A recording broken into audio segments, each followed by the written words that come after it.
Now, Rudolph, let me ask you a question. We come to Abuja, we go to Lagos and Port Harcourt, and we claim that we are Zendibo of so place. Now, if a Yoruba man comes to Alibo and says he's a Bashoru, yes, the Oba. we're not going to like it.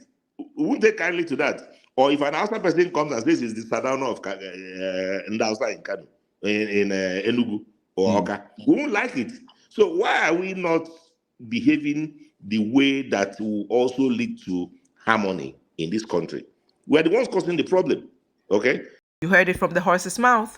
What they cannot do in their own country, they'll come into foreign land, do it, and want to get away with it. You heard his own fellow Nigerians. This man who calls himself king, you heard his own fellow Nigerians confessing that Yorubas and Awuzes cannot come into Igbo land and make themselves king because they wouldn't tolerate it. And yet they want to go into other people's land and do it. And when you call them out, they're going to cry victim, try and gaslight you, and then call you xenophobic. Hi everyone, welcome to Ghana Observer, and thanks so much for stopping by. So before we delve into that video, I wanted to discuss something that I posted earlier on today, and it's an invitation to come celebrate Founders Day on Sunday, September 21st, 2025, which of course is Osajifo Dr. Kwame Nkrumah's birthday. The time is 10 a.m. to 12 a.m. But of course you can come earlier to stake out your space. Venue is EFUA Sutherland Children's Park. And just bring your lawn chairs, picnic tables, those foldable ones if you have them. Or you could also bring blankets, cloths, mats to spread out. And then enough food, beverages, drinks so that you can share with at least 6 people. Just to have a fun time so that the obligation won't be on specific people to cater for or fund the whole thing. So yeah, let's show up and have some fun. Come and let's have a blast. There's no admission fee, there's no entry fee. Since it's a public space and accessible to anyone without charge. So all the activities that are carried out there, no charge, folks, no charge, all for free. See you there. And now back to the video. Abolish all those Ezendibo and Abuja Ezendibo. I don't believe in all those, okay? Because what it does is, like I tell you, I give an example. There's a guy from my community. The guy lives in Lagos. He goes to some place, I don't know what he did, and says he's Eze of that place. Okay? Now, last Christmas, I did raise this at the cabinet meeting. I said, listen, I see this guy is the way he's carrying himself. Let this guy not come back to Enugu Kuna and he starts to challenge our ego. Okay, last Christmas as we came back, the guy, his occupation, his hand fan, he writes His Royal Highness. And of course, yeah, although he qualifies that by saying SND Igbo or so place in Lagos, I don't want to mention the place. Now, of course, you know how Nigeria is. Once you have a little money, you can assemble a motley crew. Now, anywhere the guy is going, people are following him and are ringing bell, are calling him His Royal Highness. So, look at that. Okay, so I don't think that is okay. Now, Rudolph, let me ask you a question. We come to Abuja, we go to Lagos and Port Harcourt, and we claim that we are Zendibo of so place. Now, if a Yoruba man comes to Alibo and says he's a Bashoru, yes, the Oba. we're not going to like it. We won't take kindly to that. Or if an outside person comes and says he's the Sadano of Ndausa in Kano, in Enugu or Oka, we won't like it. So why are we not behaving the way that will also lead to harmony in this country? We're the ones causing the problem, okay? As I mentioned before, to hear these Nigerians tell it, other tribes cannot even come into Igbo land and parade and prance around as though they're king. How much more a Ghanaian going there? Because some people come, and you can do it there. Where? Your own Nigerians, Yoruba cannot come to Igbo land to do this. Hausa cannot come to Igbo land to do this. So how much more a Ghanaian? Let's just be real. That's what I say. You fabricate things hoping something sticks. Your own fellow Nigerians are saying it, are confessing that an outsider cannot come and claim kingship.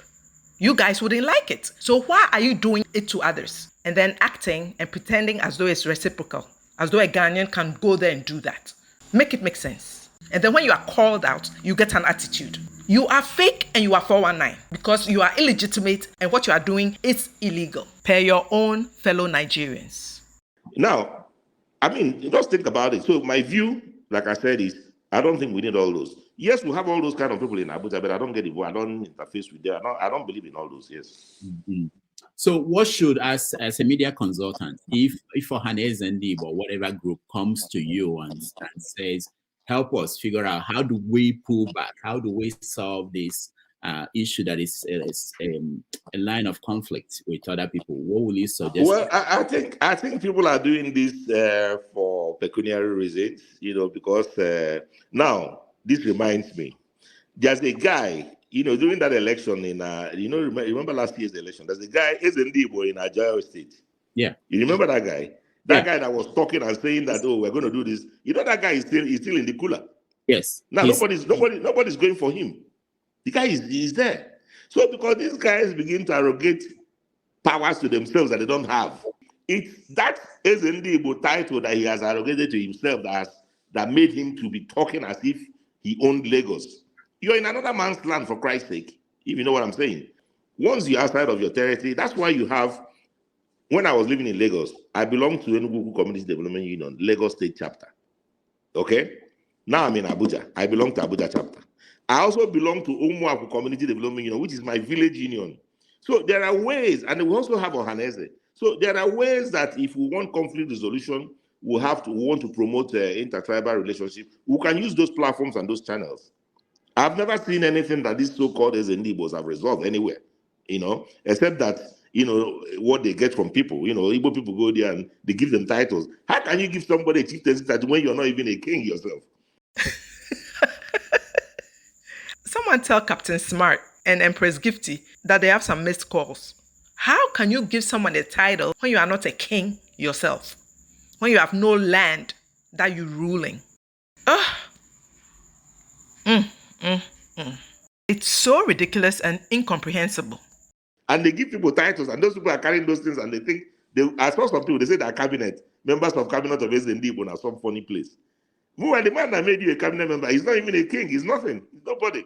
Okay? So is that crazy? But I think, like your question, I'll just tell Ohanaeze, listen, I mean, it's something that we have to, okay, look at our video. I mean, we are not township chiefs. We are local village community chiefs. We are known. Okay? So if you're a chief, or you will go to your community and go and do it and let the people see you. So now, what I'll tell Ohanaeze... Yeah, go ahead. Finish up. What I'll tell Ohanaeze Ndigbo is, you need to make a statement. And then, if they invite Ohanaeze, all these so-called Ndigbo, wherever they are, they invite you to the event. Don't go there and put a disclaimer. These guys are bastardizing our culture. They're making a mockery of what we're doing. Okay? Any community in Abuja, Lagos, Port Harcourt, in America that wants to have an event and they feel like they should invite their traditional ruler, they should invite the traditional ruler, the real authentic traditional ruler, let them come over there and do it. Now, you see this Obunkata, this big hat we're wearing? Yes, I wanted to ask you, what is this? Is it? Wait, let me explain. This Obunkata comes out once a year. Only? And this Obunkata doesn't live in Enugu. He ends in Enugu. That's by law. That yes, now, because if the Igwe catches you with this Nkata outside, they will excommunicate. I'm telling you. So these things, you must acquire these things, you must respect these things. Now, the Igwe also has a similar thing. Yeah. If I was one of those kind of guys, I'll carry my own Nkata. I'll go and do a replica and come to Abuja and say I'm Ndigbo. So it comes out once during our annual Eguaro festival. Okay? It's done first Saturday of every January. And once it comes out, is the cabinet chief. The Igwe has his own, the Igwe's own is and when you see the Igwe's own, you know that this is the Igwe. We are the cabinet chiefs.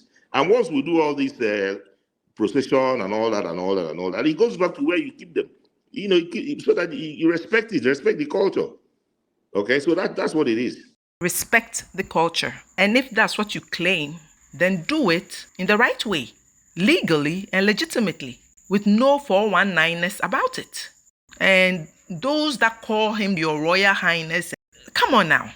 Let's not just believe whatever is presented to us or placed before us, hook, line, and sinker. Let's be more discerning.